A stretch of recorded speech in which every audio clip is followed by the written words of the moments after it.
Assalamualaikum warahmatullahi wabarakatuh. Saya Muhammad Maulana Azari akan mempresentasikan hasil diskusi kelompok kami yang berjudul Peran Media Sosial dalam Meningkatkan Penjualan di E-commerce. Yang pertama, pengenalan digital marketing.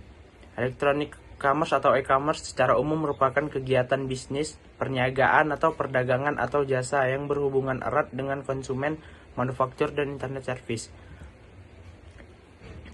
Yang kedua, tujuan digital marketing. Terdapat 3 poin di dalam tujuan marketing. Yang pertama, pengaruh media sosial terhadap penjualan. Untuk mengetahui sejauh mana media sosial berkontribusi dalam meningkatkan volume penjualan produk di platform e-commerce. Yang kedua, strategi pemasaran yang efektif.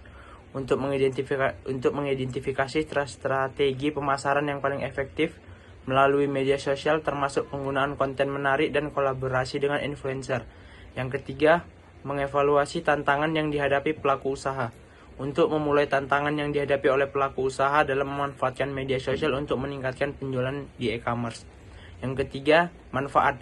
Di dalam manfaat terdapat 3 poin penting. Yang pertama, analisis strategi. Menyediakan wawasan tentang strategi pemasaran yang efektif melalui media sosial untuk meningkatkan penjualan produk di platform e-commerce.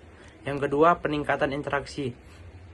Menggambarkan bagaimana media sosial dapat memperkuat interaksi antara merek dan konsumen yang berkontribusi pada loyalitas pelanggan. Yang ketiga, dukungan pelaku usaha. Memberi informasi mengenai bagaimana pelaku usaha untuk memanfaatkan media sosial untuk meningkatkan daya asing dan volume penjualan mereka.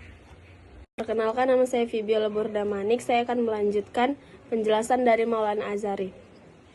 Selanjutnya ada pengaruh media sosial terhadap penjualan. Dampak utama media sosial adalah peningkatan kesadaran konsumen melalui konten yang menarik dan relevan. Konten dalam tampilan visual art, gambar, dan video memiliki daya tarik yang tinggi dan dapat dengan cepat menyebar di platform media sosial. Selanjutnya ada strategi pemasaran konten. Yang pertama, iklan berbayar di media sosial.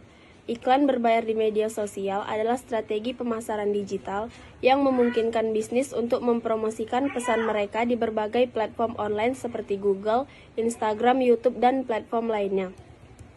Yang kedua, ada kolaborasi dengan influencer. Dengan melakukan kerjasama dengan influencer, mereka akan mempromosikan produk kepada audiens di media sosialnya, sehingga kolaborasi ini akan meningkatkan jangkauan dan penjualan produk Anda. Yang ketiga, menciptakan konten yang berkualitas. Dengan memperhatikan unsur-unsur konten yang dibuat akan memiliki kualitas yang tinggi, para audiens pun akan semakin tertarik terhadap produk atau jasa yang ditawarkan. Yang keempat, ada pemilihan platform yang tepat. Pemilihan platform yang tepat merupakan hal yang sangat penting untuk dilakukan.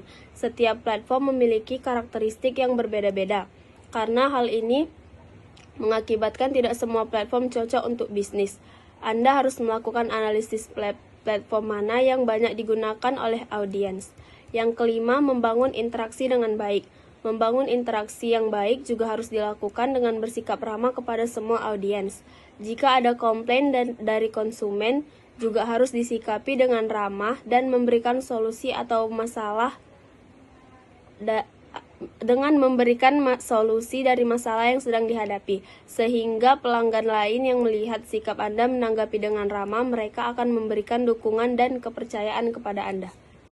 Perkenalkan, nama saya Deswita Maharani Rahab. Saya akan melanjutkan penjelasan dari teman saya Fibiola Damani. Selanjutnya, tantangan yang dihadapi pelaku usaha. Yang pertama, kekurangan modal. Sekitar 45 pelaku usaha menyatakan bahwa kekurangan modal merupakan tantangan utama dalam berjualan online. Modal yang terbatas dapat menghambat pengembangan produk, pemasaran, dan operasional bisnis secara keseluruhan. Yang kedua, regulasi dan kebijakan pemerintah. Perubahan regulasi dan kebijakan pemerintah terkait e-commerce juga dapat mempengaruhi operasional bisnis. Misalnya, bertindak pada platform sosial commerce seperti TikTok Shop dapat mengurangi saluran penjualan bagi pelaku usaha. Yang ketiga, persaingan yang ketat. Dengan banyaknya pelaku usaha di platform media sosial, persaingan untuk menarik perhatian audiens menjadi sangat sengit. Yang keempat, respon terhadap umpan balik negatif. Hadapi kritik atau komentar negatif di media sosial bisa menjadi tantangan besar. Pelaku usaha perlu belajar bagaimana merespon dengan baik tanpa bergantung pada situasi, baik dengan meminta maaf jika melakukan kesalahan atau memberikan penjelasan jika benar. Yang terakhir, keterbatasan sumber daya. Banyak pelaku usaha yang tidak memiliki sumber daya yang cukup untuk mengelola media pemasaran sosial secara efektif, baik dari segi waktu maupun tenaga. Dan yang terakhir, kesimpulan dari kelompok kami, media sosial telah menjadi alat yang sangat efektif dalam meningkatkan penjualan di e-commerce. Pelaku usaha dapat membangun kesadaran merek yang lebih luas, menjangkau audiens yang lebih spesifik, dan menciptakan interaksi langsung, memungkinkan perusahaan untuk menarik perhatian audiens dan mendorong mereka untuk melakukan pembelian. Interaksi dua arah di media sosial tidak hanya membantu dalam membangun kepercayaan, tetapi juga memberikan umpan balik yang berharga. Sekian dari kelompok kami ucapkan terima kasih.